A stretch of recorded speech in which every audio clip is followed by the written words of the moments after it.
Hey guys, some gamer dude here. So today I want to do something a little bit different. Instead of talking about Vanguard or some TCG we both love and is well known, or talking about some old dead game, I want to talk about an obscure current game that needs a little bit of a signal boost, but I think we should talk about its pros and cons. I think it's worth discussing though. So, what game am I talking about? I'm talking about Exodus, the trading card game from Existence Games. Existence Games is literally, from what I understand, only two people, a brother and sister named Jake and Lexi Medina. They are Americans, and this is an American game printed in America, which is keeping American jobs. That's a good thing, not to outsource the production of the game completely to cheaper regions. So why does this game exist? Because that's actually an interesting thing, because they're both very young. I think they're only in their early 20s, Jake and Lexi. So it exists because they found a niche in the market. They both like TCGs, but they couldn't really play, from what I understand, they're both ex-Yu-Gi-Oh players. They couldn't really play Yu-Gi-Oh with their younger relatives because game's too complex, or older relatives because shit's confusing as all get out. That's actually a problem with a lot of TCGs. If you don't walk through people that aren't used to TCGs, they get confused, frustrated, and like, I'm not doing this with you anymore. So this actually comes from a really good place. I would argue Pokemon kind of fills the same niche, because it's literally do what you want and can, and I will wait for my turn. Let me check my phone, because Facebook is more interesting than your turn. But I think this is good for, well, to be honest, there's a little more strategy to it than Pokemon. Pokemon's literally draw a bunch, pull off two Pokemon that work well together, and donk the rest of the game. Unless there's something actually made interesting for a change, which happens a few times a year. But Exodus is interesting for a few reasons. There's a few things I really like about it, a few things I think are necessary given the size of the company, and a few things I just really like about it. But there's something that keeps me from pulling the trigger. So let's start with the gameplay. So it's very, very, I guess derivative is not the correct word, because it changes so much it's not really fair to say it's derivative, but I'd say it's inspired by Magic, specifically Duel Masters, because Duel Masters is a spin-off of Magic. So, and it also has elements of Force of Will, though I think it might predate it. I'm not exactly sure, because from what I understand, the first set they did well and truly before they started producing the sets annually, and they went around to shops trying to sell it off. I'm not sure what the story is there and the actual release date, but it's interesting. So, you have two decks in this game, like Force of Will. An energy deck, which has 20 energy cards. They have no color to them, they're just energy. And you have a 20 card main deck. You start with 10 life. I think you're seeing where this is going. So each turn you draw 3 cards from your main deck and 3 cards from your energy deck. Your main deck consists of creatures and symmetries. Symmetries are basically this game's version of sorceries, because there are no instants. And there's no... I think there is something... I'm not sure if there's anything like enchantments, but there's definitely no instance. But where the energy gets interesting is you can play 3 a turn, and you can form them whichever way you like. You can put them out separately, you can make a 2 and a 1, or a 3 and nothing else. And when you place down a creature, it gains power equal to the energy under it, which is really interesting. So you can control how strong that creature is. You can put a certain amount of energy into summoning it. You can summon a weaker version or a stronger version. Summon a middling version. That's pretty interesting, and that's really unique. I'm not sure which one of them thought up this, but it is a really cool, unique idea. I really like that. Also, rarity really is important in this game. A lot of cards refer to rarity. So you'll have cards that only work with commons, cards that only work with uncommons, cards that only work with rares. And this has been played a little bit before. I know Dragon Ball Z, near the end during the Kid Buu saga of the score game, did this as well, but not to this extent. It's a major theme of it. And as you could guess, the basic theme of the game is get your opponent's life points to 0. And you can actually make a creature up to 4 or plus if you use symmetries to put them there. Otherwise, you're stuck at 3. You can't draw into more. And so, also, when you deck out, you shuffle your discard pile back into your deck. There's no removing like UFS. You're not dead like most other games. And the deck limit is 2 per card, which means it's actually really easy to get a plate set of everything you need. It actually makes the game really, really affordable. And I'm not... It's the equivalent of playing with a 40-card deck, anything else, but you are drawing 3 a turn, so things will turn up decently frequently. The art is good on it. It's really genuinely good. Unlike most card games out at the moment, it's not generic anime art or really manufactured fantasy art.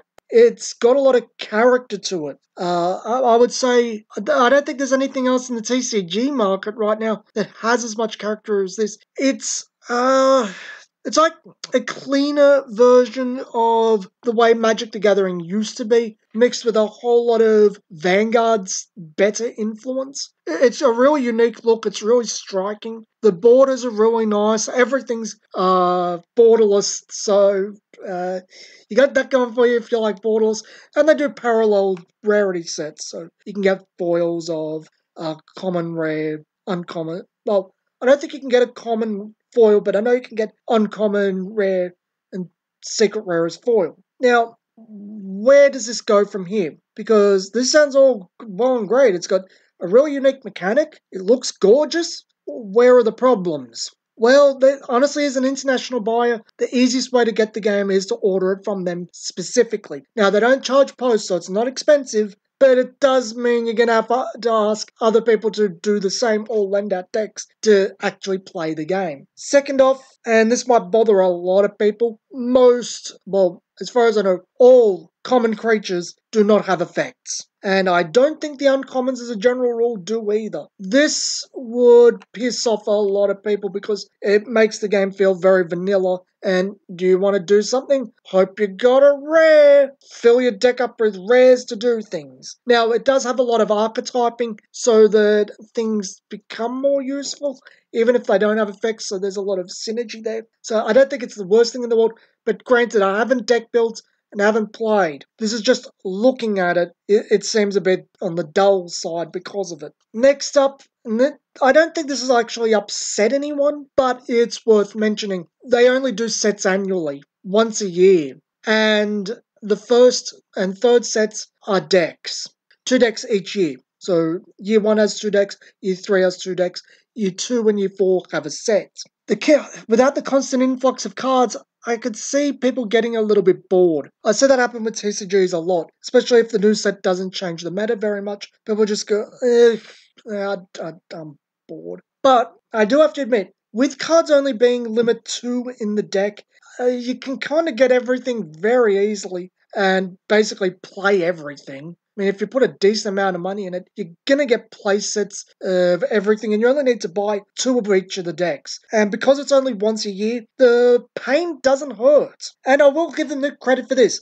They do a lot of neat merch for it. There's mats, there's shirts, there's all types of cool stuff. They do magazines. There's a lot of good work behind this. And you do have to excuse the 1 set a year thing. There are only 2 people that can only put in so much work. And looking at the art, I would argue that costs a pretty penny. I would argue a lot of the profits from the prior set go into the artwork for the later sets. And that's, given it's only a niche game that's not widely played, and it only has like just under 600 people liking it on Facebook. I use as a general gauge of liking things. Who knows how it's selling? Who knows if Jake and Lexi have day jobs, because they might. They might have to have day jobs because this might not profit enough it might be a work of passion, as they both have said they love TCGs. So I think it's got a lot going for it. The problems it has, you can excuse. What else is to mention? Yes, the foiling. The foiling on the higher rarity cards is absolutely gorgeous. I have to hand it to them. They choose really nice foiling patterns. They actually choose foiling patterns. Magic doesn't. Magic's foils are ugly. The foils here are really nice, like Vanguard. But they also inherit another problem from Vanguard. The more lower rarity foils, they kind of don't look so nice. They're very flat looking. They look like they're under a coat of plastic film, like Vanguard's standard rares. It's not a pretty picture. It doesn't even have a... It has a shuttering type glitter look behind it, but it doesn't go for the swirls like Vanguard, and I don't think it's aesthetically pleasing, at least not through the videos that Rudy of Alpha Investments has done of this game. But again, it can be excused. They can only do what they can afford, and while the game's still building up, I would imagine it would change to something much nicer, like the higher rarity cards when the game builds up, because I think it's worth building up. I think there's space in the market for this. It's unique and interesting enough and looks absolutely gorgeous. That's actually something I really can't give it enough credit for. It's a really pretty game. I'm just looking at the current set at the moment. Things like Roaring Sanctuary, Shard Valkyria, they're really pretty. There's an Angel card in this set that looks really nice. Clockwork Automata looks really nice. So does Horncrest Cloud Gorger. There's Ephemera, the Star Shield looks really nice. I think the only art I didn't really like in the whole set was Starbringer, which is a rare, so I had to pull that, to be honest. But there's a lot going for it. So you can easily get it through their website. You could probably help it build up locally by getting distributors to order it or getting the store to contact the distributor about getting it. And it's not expensive, and it works somewhere between a living card game and a TCG. And I've spoken a lot of really good things about it. So why haven't I personally invested in it? Because I have thought about it. Well, couple of things. One, none of my friends are interested. I think it's a bit unfortunate. Their choice, not going to blame them there. Second thing comes from me personally. I, at my age, kind of find it hard to play games where all I can do on my opponent's turn is block, or worse, do nothing. If I just have to sit there and wait for my turn, I'm just kind of bored. It gets to a point where the deck just kind of does the same thing all the time. To me, at least, it doesn't feel like there's enough variance. It doesn't feel like there's enough gotcha moments, which is something instants bring to the table. Something this doesn't have, and a lot of games don't have it, unfortunately. And I do understand why. Market testing has shown that kids and casuals don't like instant speed stuff because they don't like the feels bad of here's a combat trick. How about no, here's a cancel. And they're the kind of things I like. I like those mental games. I just love springing a combat trick or a counter spell or that. So that kind of hurts the game for me. But more so having no one to play with. I'm sure I would like it. Playing it, I just find, the norm. I'd rather play Magic because it has no instance. But because this game has its own interesting, unique, and very, very original mechanics regarding energy, that would probably keep me coming back. And the fact that the game revolves around rarity so much. There are also a couple of other things that concern me a little bit. They're very, very anti-reprint and anti-ban list. I think we can all see that becoming problems in the future. Now, hopefully balancing levels that out.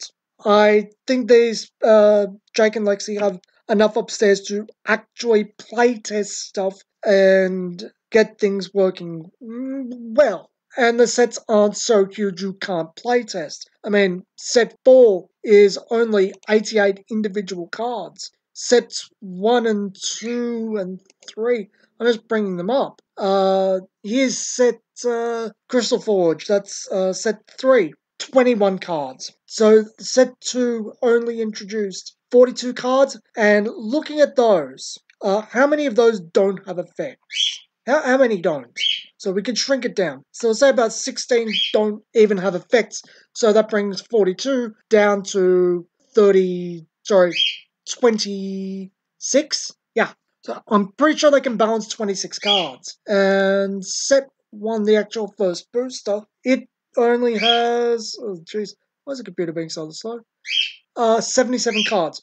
These are perfectly balanceable and they have a year to do it. But there's going to be problems with availability later on and expense. Maybe they'll keep things in print so long as they don't become a problem and there's enough to go around so that they might gain value in the future, but not too much value. But if something becomes a problem, they don't want to ban things. I get why they only have limit 2 to try to put an artificial limiter on anything getting too crazy. But if something becomes a problem that they didn't see and they didn't pick up on, it's gonna not be very healthy for the game, especially with such a very small fan base. But as I said, they're taking a year. The sets seem very well designed, and the sets are small enough to be well designed. So I'm probably overreacting there. I have been known to overthink things and overreact. So what are my final words on Exodus?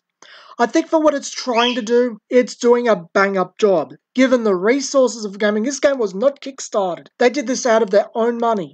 It's doing a really bang-up job. There's a lot of praise there to be had. There's just a lot of solid stuff here. But again, I have no one to play with, and the lack of instance make me a bit iffy, but that's just me. That's my personal thing. But I can, watching actual games be played, because they've done gameplay videos on YouTube, it looks pretty darn interesting and like it's quite a bit of fun. There's a lot of strategy to be had with the energy system. You can see that straight out watching it. So I wish them all the best of luck. If this video gets them anyone to buy the products, that's great. And I hope to hear from you what it's like in person. Maybe down the line, if things happen, I might pick it up, but not right now. This has been Some Gamer Dude, and I'll see you guys next time.